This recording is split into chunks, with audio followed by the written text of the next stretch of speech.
Conditions May Apply by CinnamonPinecones. Read by Distracted by Books. Chapter 137. The Hellish Todoroki Family.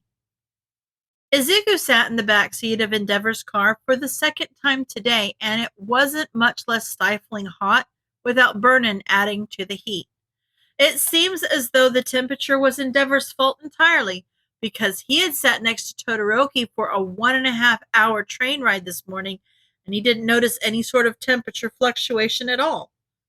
As if Endeavor wasn't already intensely unpleasant to be around, he had to make anyone that got close sweat their ass off too. He was doing his best not to bounce his legs, because that was only going to make him sweat more. But he was extremely nervous. He didn't know what Endeavor had said or done to Todoroki after Izuku left his office, but Todoroki hadn't spoken a word since then. He had planned to walk off his nerves in the city once most of the agency left for the day, but that wasn't going to happen now. It was probably for the best. On the off chance he ran into an incident, he is not sure he would have been able to stop himself from intervening, and a vigilante charge was not something he needed on his record, not with everything Eraser was covering up for him already. Maybe he could take a walk around the grounds here. There was certainly enough space for it. They had driven for over 2 minutes past the front gate before they got to the house. Hell, he could probably take a walk in the house. It was massive, easily as big as the entirety of his first warehouse. 4 people lived here? Really? That was truly ridiculous. Despite Izuku's distaste for the over-the-top and unnecessary flaunting of wealth, he had to admit that the traditional architecture was absolutely beautiful. The way the setting sun shone over the carefully manicured ponds and flower fields was stunning. It was such a waste for only 4 people to be able to enjoy it, though. Endeavor pulled into a garage and got out of the car without a word or glance back to the 2 of them. Izuku himself had never hosted anyone, but he didn't think that was the general polite procedure one was supposed to follow. Todoroki waited for him by the door to make sure that Izuku didn't get left behind, but he still didn't say anything, so Izuku just followed his lead. They took their shoes off, and he took the offered guest slippers before following Todoroki down a series of hallways. "You will be staying here," Todoroki finally spoke as he opened a door. The room was as big as his office had been in the brewery, but it was very sparsely furnished. There was a futon and a combination dresser vanity, as well as a small kotatsu off to the side. It was very nice. Not very homey, but nice nonetheless. Even though he was still sweating from the car ride, he eyed the kotatsu greedily. He always thought those things looked so cozy, but he'd never gotten the chance to try one out. "The bathroom is the next door over, and my room is the door after that," Todoroki added. Once Izuku responded with a nod of understanding, he went to walk away, but Izuku stopped him. "Wait!"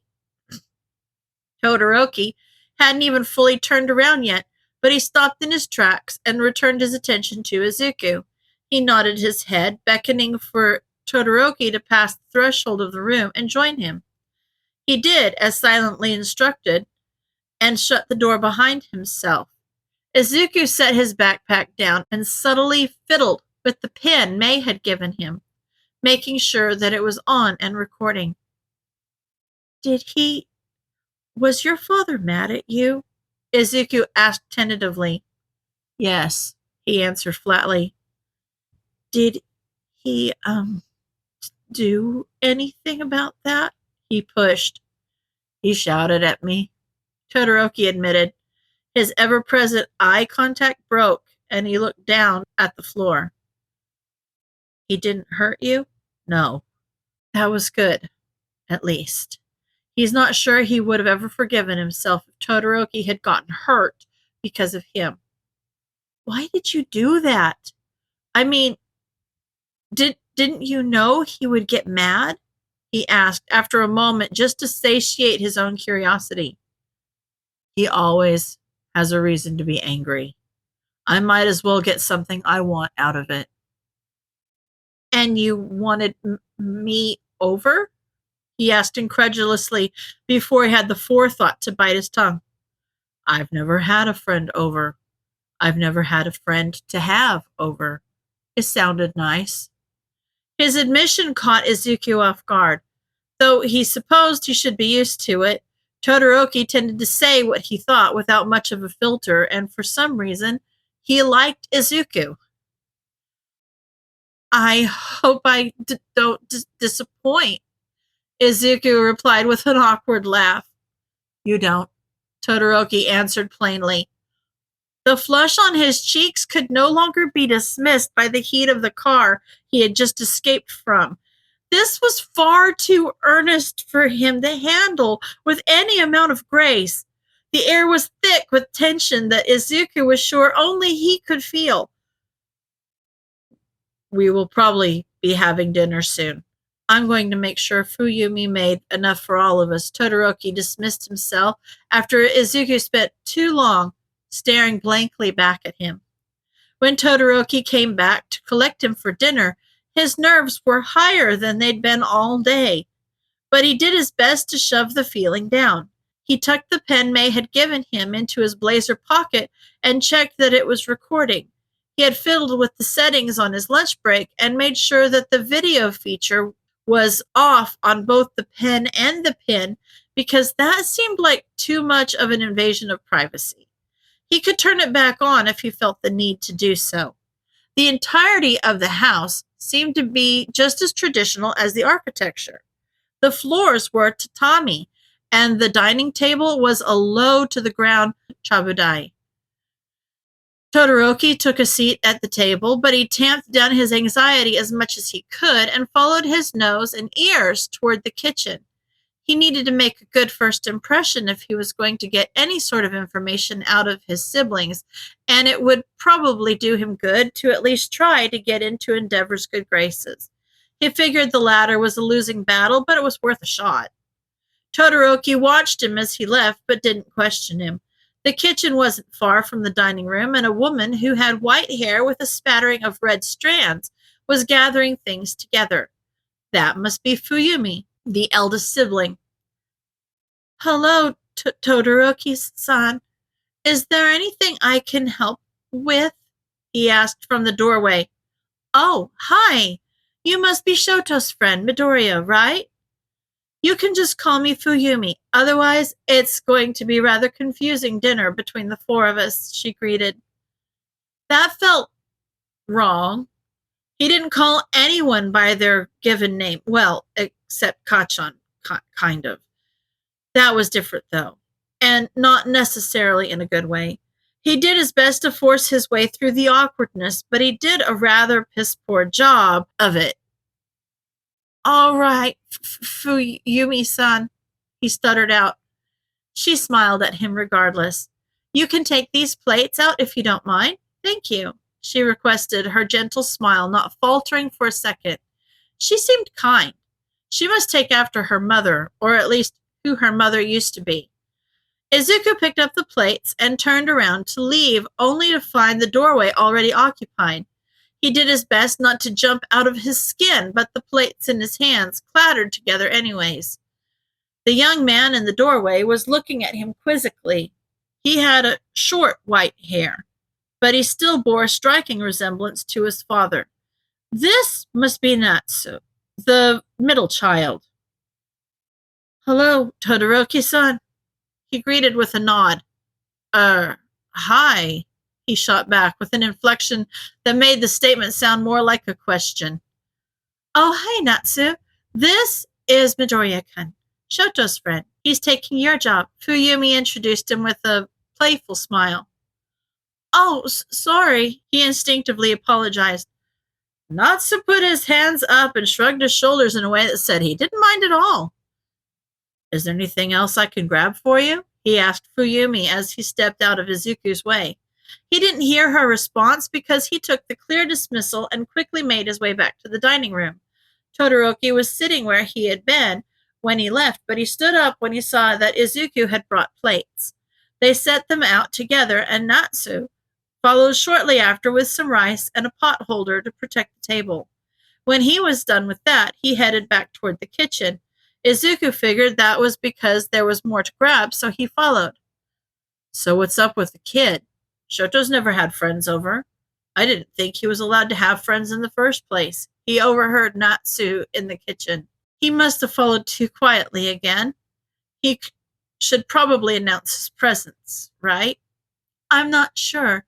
Shoto just came over here while I was cooking. He told me he had a friend over and to make sure that I made enough food for 5. Fuyumi responded. He came into the kitchen while you were cooking? Natsu asked, as if that was something out of the ordinary. To the door, at least, Fuyumi responded. He's the kid that beat him in the sports festival. The one that made him use his fire, Natsu said in a disapproving tone. I don't think he made him do anything, Natsu. There's no way Dad invited him over, so Shoto must have asked. They're actually friends, or at least I think they are. You've seen how different he's been since he started at UA. Just be nice, okay? Fuyumi chided him. There was a stretch of silence after that, and he decided now was a good time to interrupt and pretend he hadn't just overheard all of that. He made sure his footsteps were audible as he rounded the corner. Is there anything else I can help with? He asked quickly, just in case they hadn't heard him already. Oh, hi. You could, grab some cups? Natsu will bring a pitcher for water, Fuyumi answered nervously, probably worried that he had overheard their conversation.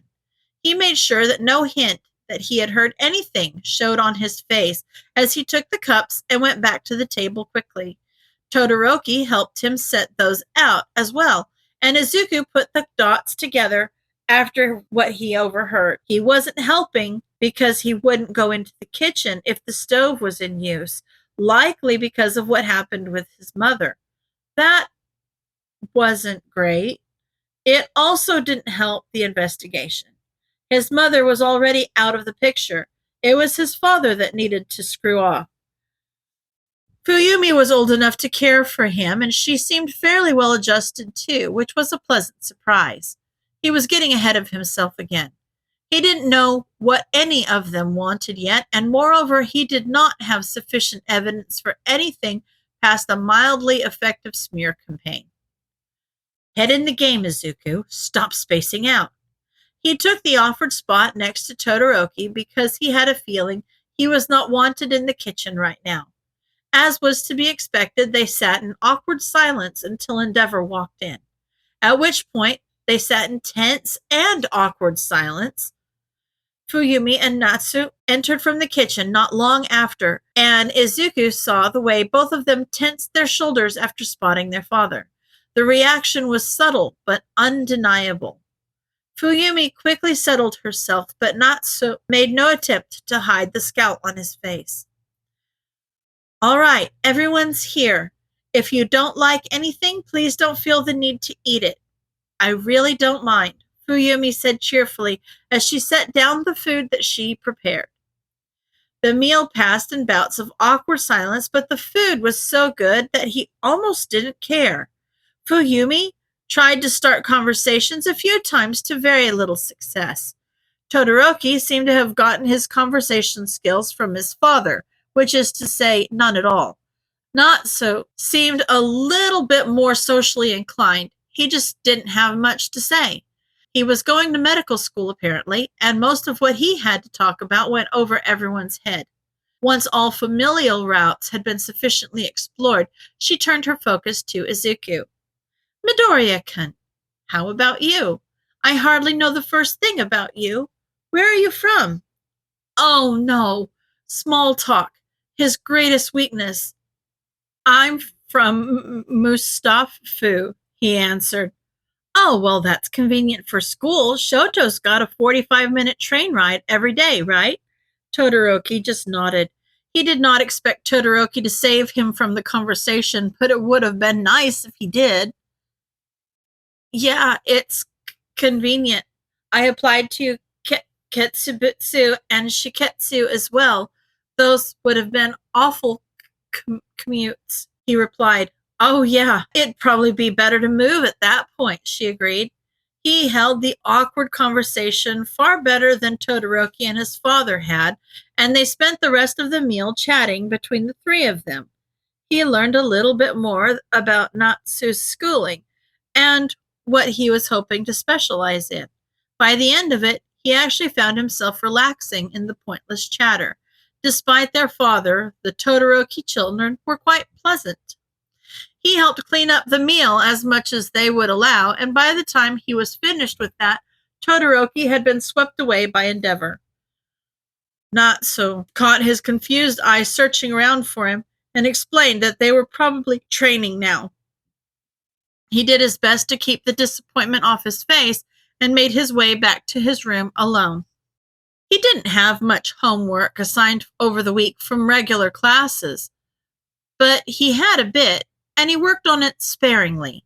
If he did it all at once, he would no doubt find himself bored out of his mind by the end of the week, especially if Todoroki was going to be busy training every night.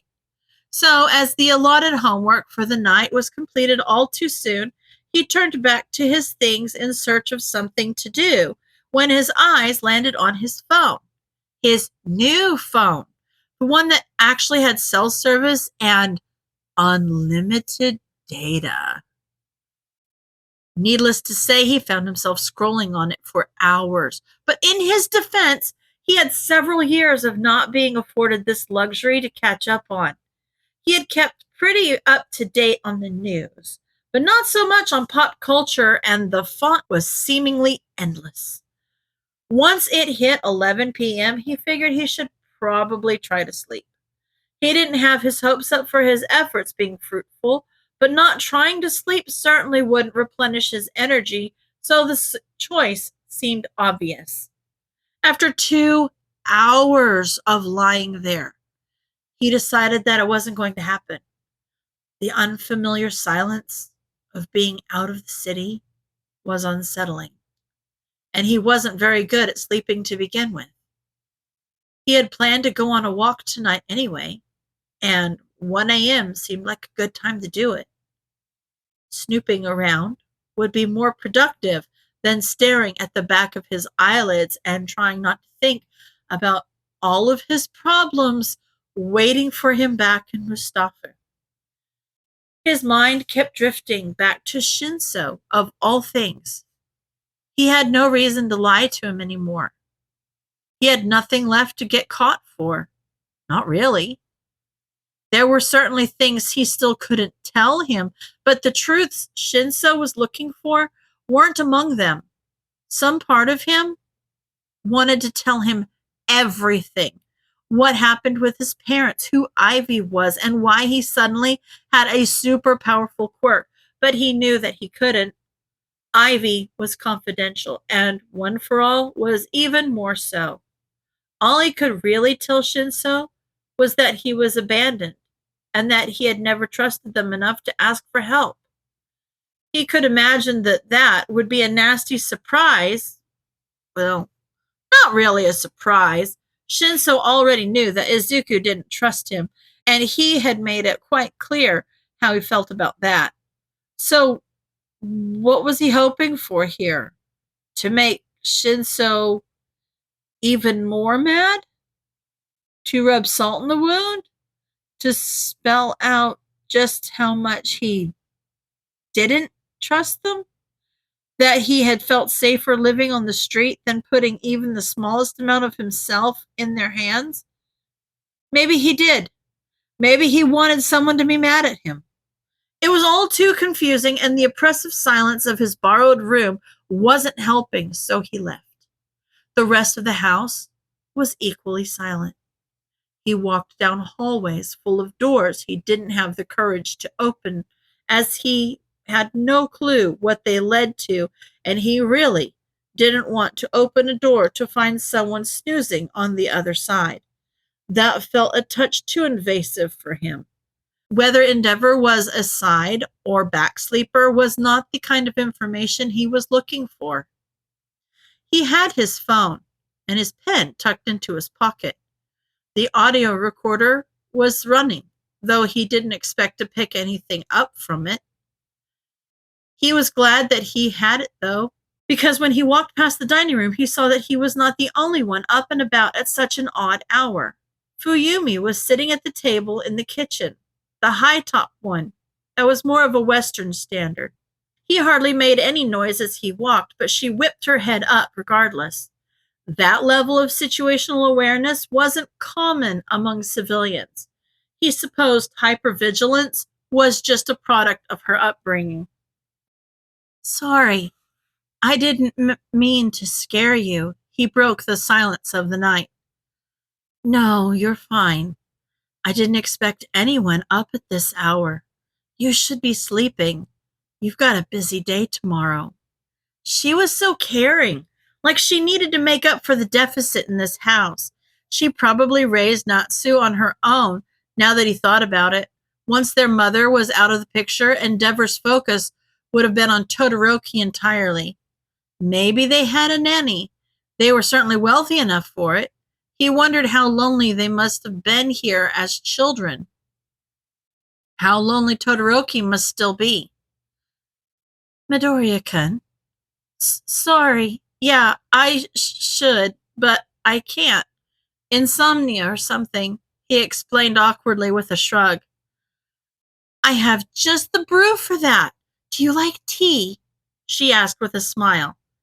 It was 1 a.m. How the hell was she so cheerful? Moreover, why was she up at 1 a.m.? You don't have to do that. You should be asleep too. Don't you have school tomorrow? Yeah, I do. She frowned as she looked at the clock hanging on the wall. Maybe we could both use that tea. Before he could protest, she stood up and made her way to the kettle on the counter. Take a seat. If you can't sleep, you might as well rest, she instructed as he stood there awkwardly. He took the offered seat across from where she had been sitting, and he couldn't help but glance over at the pages spread out across the table. She must have been grading because the pages were littered with barely legible kanji that had clearly been done by an unpracticed hand. It was cute. He could imagine some little kid sticking out their tongue in concentration while they clutched their pencil in a fist. He wished he could have had a teacher like Fuyumi when he was that age. Maybe things would have been easier. Or maybe they wouldn't. Getting treated like trash by someone who treated everyone else with such kindness would have stung more than already rude adults treating him poorly. She was only kind to him because he had a quirk now. That wasn't a helpful train of thought. It was one that had been creeping up on him often. He bit back a sigh and returned his attention to Fuyumi, who was pouring hot water into 2 mugs for them. He had a quirk, and she was kind. That's all he needed to concern himself with right now. So, not even your first day of hero work was enough to tire you out? Fuyumi asked as she sat back in her place across from him. No, I guess not. Thank you, he replied as he took the offered tea. She took a small sip of her own tea, and it must have been too hot because she grimaced and blew frosty breath over it before trying again. That's some hearty insomnia, she joked before she took another tentative sip. Izuku snorted out a laugh despite himself. Hearty was a nice way to describe his insomnia. Personally, he would have used hellish or unbearable, but hearty works too. He hadn't been expecting to find anyone up at this time. He had been prepared for snooping, not small talk. This was a good opportunity, though. He shouldn't waste it. How about you?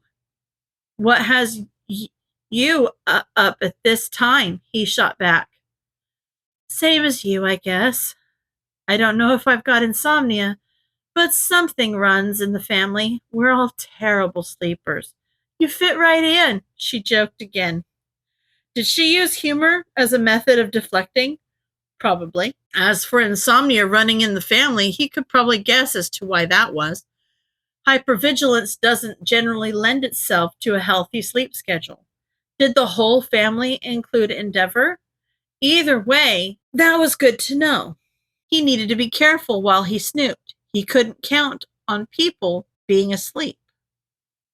That's all right, though. Just means that I have plenty of time to get my work done, she insisted after he didn't reply. Excessive positivity. That was an interesting coping mechanism. A bit delusional, but probably healthier than most other things she could be doing. Yeah, that's a silver lining, he replied half sarcastically. There's always one. You just gotta look for it, she replied so genuinely that Izuku felt bad about joking. Fuyumi didn't seem like the type of person to spill their guts like Todoroki did. If Izuku wanted to dig deeper, he was going to have to put something on the table first. 1 a.m. was a good time for this kind of talk, he supposed. Hopefully, she didn't think this was too out of left field. I'm not very good at finding those, he admitted. She frowned and looked down at her tea. He didn't think she would just dismiss him after saying something like that. She was too caring. She wouldn't talk about her own problems, so he had to trick her into talking about his problems in order to learn about hers. He just waited and hoped the silence prompted her to speak. I don't blame you. It's not easy most of the time, she finally replied. Bingo, he had an in. Now he just had to play his cards right. How do you do it? She looked surprised by his question. It was certainly out of character for him to say something like that, but he figured she didn't know him well enough to know what was in or out of character for him yet. Maybe he underestimated her observational skills, or maybe she just didn't expect that kind of question from anyone. Natsu didn't really give off the vibe of someone who talks about their feelings, and Izuku had no clue what kind of people, if any, she befriended in her life outside of this house. Did she have anyone to talk to? He felt bad manipulating her like this, if that was the case. Well, he felt bad regardless, but that just made it worse. Practice, I guess. You've got to stop and take a second to think about the good things you've got whenever something bad happens. It's natural for us to focus on the bad. It's a survival tactic. If something's wrong, you need to be able to recognize it and fix it. But if something's right, then you don't need to worry about it. It's helpful in some ways, but it trains our brains to fixate on the negatives. You've got to train it in reverse to see the positives, she explained. Oh, that was, huh. He never thought about it like that. She was right. It was a survival tactic. He'd had so much to worry about for his whole life. If he didn't focus on the issues and fix them, he would have ended up dead, either from lack of food and shelter or lack of preparation and skill needed to protect himself from the various shady figures he encountered, both on and off patrol. He was hardwired to focus on negatives in order to survive. That was kind of sad, wasn't it? Somehow, Fuyumi wasn't sad like him, though. Maybe she was delusional, or maybe he could be happy like her one day. If he tried. He hoped she wasn't just faking it. He hoped she really was happy. He was under no disillusions that she had no struggles. I mean, look at her family. There's no way she wasn't still struggling with all of this. But she had a job that she seems to like. She loved her family however she could. She's making the best of what she has and finding joy where she can. Maybe he could do that too. I wish I had a better answer than that, Fuyumi said remorsefully, pulling him out of his head. Shit, how long had he been sitting there like a dumbass? No, that was helpful. Thank you, he stuttered out, still a little stupefied from his epiphany. She watched him with an expression Izuku didn't know how to read. It was soft, but most of the expressions he had seen from her were soft. He didn't feel threatened, but it was certainly uncomfortable. He was about to ask her what was going on when she spoke up. I'm glad. You're a good friend to Shoto. He's been happier than I've seen him in ever, I think. Thank you for taking care of him, she said with a melancholic smile. He was still partially stuck in his own head, and he was not prepared for the change in topic nor the unabashed compliment. Maybe he was wrong to say that she wasn't like Todoroki. He did the same thing constantly, and Izuku didn't know how to feel about it. Oh, um, it's nothing. It's not nothing. I don't know how much you know about Shoto, but he's had a rough go of things. He's known you for a month, and I've noticed the difference even though I barely see him. Oh gosh, he needs to pull himself together. She's offering out the perfect segue on a silver platter. He can't mess this up. How come you barely see him? He asked as casually as he could. He's busy with training, she dismissed. We train at school. Does he train at home too? Yeah, him and Dad train a lot, she replied with a sadness in her eyes. Izuku did his best to feign ignorance and pressed for more information. That makes sense. He is the number 2 hero, and Todoroki was almost top of the class in our apprehension test. How long has he been training? She hesitated at that question. Dad's been working with him on quirk control ever since it came in. She finally settled on an answer. Quirk control was a nice way of putting things, he supposed. Oh, well, it shows. Have they been doing that for 10 years then? When do you get to see them? We have family dinners whenever we can. This was all too surface level. He needed more, so he pressed again. That must have been lonely. He could see by the look on her face that he had hit a sore spot. She had been lonely. It wasn't too bad. I had my brother. She lied. Pressing more was a gamble, but it was one he had to take if this was going to get him anywhere. That doesn't seem fair.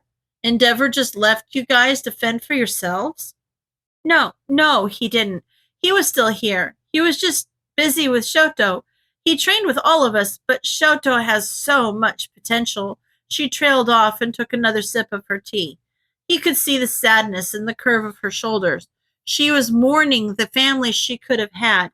Izuku had a feeling that she would never stop mourning the family she could have had, especially if she still thought that what had happened was for the best. Sure, Todoroki had incredible potential, but that doesn't matter. Just because one kid came out, quote, right, doesn't mean you get to discard the rest. That negligence is probably what killed Tuya. She had to see that, right? You still deserve to have a dad, though, he insisted gently. He could tell by the crease in her brow that he was pushing his luck. I do have a dad. It's just, it's complicated. I get it. My parents aren't around much either. He had to correct himself from talking about them in the past tense. He wanted to level the playing field and share a bit, not drop the tactical nuke that was what had actually become of his family. Fuyumi huffed out a breath from her nose and smiled with no warmth. I guess you really do fit in around here, she joked. Sharing his own anecdote seemed to have calmed her down. He needed to be careful about this. He couldn't make it seem like an interrogation, or she would shut him out and he wouldn't get anything. Hopefully that was enough to have made a difference, because he really did not want to get into his own family issues. Against his better judgment, he steered the conversation back to the Todoroki family. I don't know about that. Endeavor doesn't seem to like me much. I don't think he likes anyone much, she replied quietly as she looked into her tea without really seeing it. She straightened a slouch in her spine and her eyes went wide. Apparently she hadn't meant to say that out loud. She must be tired. That was mean. I didn't mean. He's just difficult to get along with sometimes, she backpedaled. When she finished her frantic denials and apologetic hand waving, she returned her eyes to Izuku. He did his best to give her a look that conveyed that he understood and that she didn't need to sugarcoat things.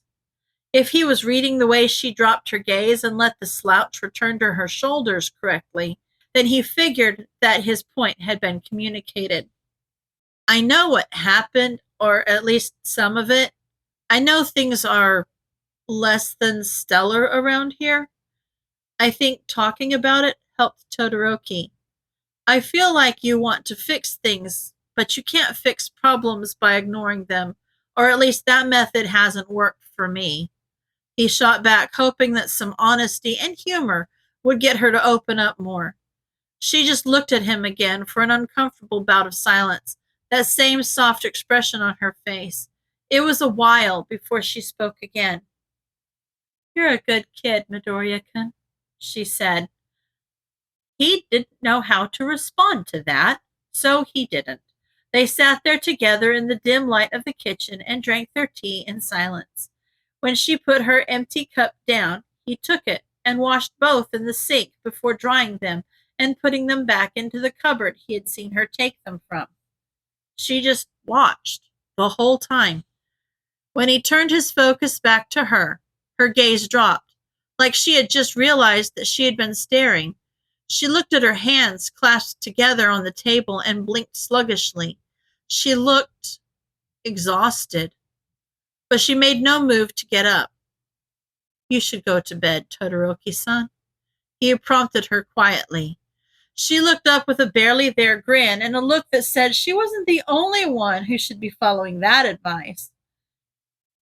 We should both go to bed, he corrected himself. She nodded and started gathering up the papers strewn across the table, and he just left her to it.